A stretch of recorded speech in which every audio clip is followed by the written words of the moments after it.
नमस्कार मंडळी, आज आपण पनीर टिक्का बनवणार आहोत। त्यासाठी मलाई पनीर घेतलेला आहे। पनीर टिक्का मसाला मिक्स सुहाणाचा मसाला घेतलाय। कांदा अर्धी वाटी घेतलेला आहे। टोमॅटो अर्धी वाटी, लसूण 5-6 पाकळ्या घेतल्यात, कोथिंबीर अर्धी वाटी घेतले, बटर 1 चमचाभर होईल एवढं घेतलेलं आहे। कसे करायचे पनीर टिक्का ते आपण पाहू। आता अर्धी वाटीला जरासे कमी दूध घेतलेले आहे। आता हा सुहाणाचा मसाला आहे, तो मी एक छोटा चमचा म्हणजे हा मोठा चमचा अर्धा मसाला त्यात घालते। ते आपण विरघळवून घ्यायचं आहे। इकडे पॅन ठेवलाय गरम करत गॅसवर, त्याच्यावर बटर घालायचं आहे।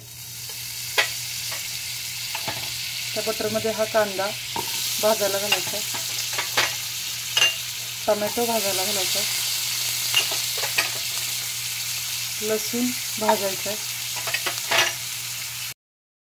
हे भाजल्यानंतर मिक्सरमध्ये घालायचा आहे मसाला करण्यासाठी, बारीक करण्यासाठी।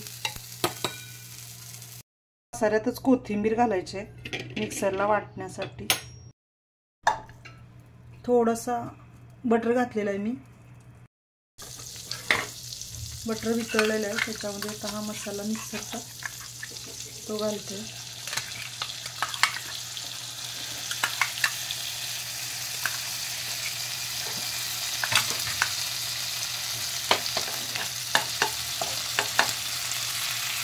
त्यात दुधात मिक्स केलेला सुहाणा पनीर टिक्का मसाला घालते। दोन्ही मसाले घातल्यानंतर पनीर घालायचं आहे।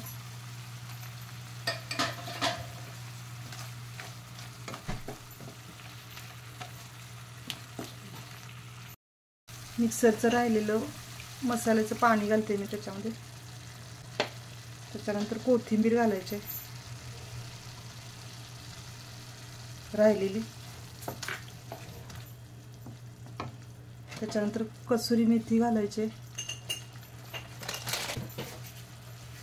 बारीक चिरून घालायचे। मी मीठ घातलं नव्हतं तर ते थोडंसं मीठ घालायचं आहे, कारण त्याशिवाय ते टेस्टी लागणार नाही। थोडंच घालते कारण बटरमध्ये मीठ असते। मीठ घालून थोडं परतून घ्यायचं आहे। लच्छा पराठा कसा बनवतात तो पाहू। मी इथे अर्धी वाटी गव्हाचं पीठ घेतले, अर्धी वाटी मैदा घेतलाय, अर्धी वाटी कोथिंबीर घेतली, एक छोटा चमचा पिठी साखर घेतले, कस्तुरी मेथी घेतलेली आहे, एक छोटा चमचा तूप घेतलेला आहे। आपण लागेल तसं वापरायचं आहे। मीठ आपण आवश्यकतेनुसार वापरायचं आहे। हे मैदा लावण्यासाठी पराठ्याला घेतलेला आहे थोडासा। तर कसा बनवायचा पराठा पाहू आपण। आता पीठ मळायचं आहे, त्यासाठी हे गव्हाचं पीठ मैदा घालून घ्यायचा, परत मीठ अर्धा चमचा मी घालते, तुम्ही तुमच्या आवश्यकतेनुसार घाला। पिठी साखर घालून घ्यायचे, हे थोडे थोडेसे पाणी घालून मळायचं आहे। खोलगट भांड त्यासाठी काचेचं घेतलेलं आहे बाउल। गोळा तयार करायचा आहे। आता हाताला तूप लावून घ्यायचं आहे आणि हा एकसारखा करून घ्यायचा आहे। आता हे 10 मिनिटासाठी रेस्ट करण्यासाठी ठेवत आहोत। 10 मिनिटं झालेले आहेत, आपले पीठ भिजलेले आहे छान। तर आपण हे बाजूला ठेवू। पोळपाटावर आपण मैदा भरभरून घेऊ, त्याच्यानंतर त्याच्यावर तूप लावू,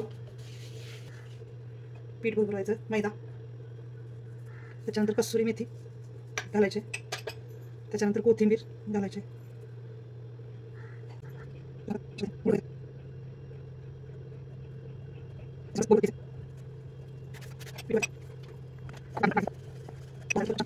छोटाच लाटायचा आहे। तवा तापलेला आहे, त्याच्यावर आता थोडंसं तूप सोड, पराठा त्यावर घालायचा। पराठ्याला वरती तूप सोडायचं, पलटी करून घ्यायचं, परत थोडं तूप सोडायचं। मस्त लच्छा पराठा झालेला आहे। पदर सुटलेले आहेत तसे, खूप छान। आता पनीरच्या भाजीबरोबर सर्व करायचं आहे. मस्त एन्जॉय करा.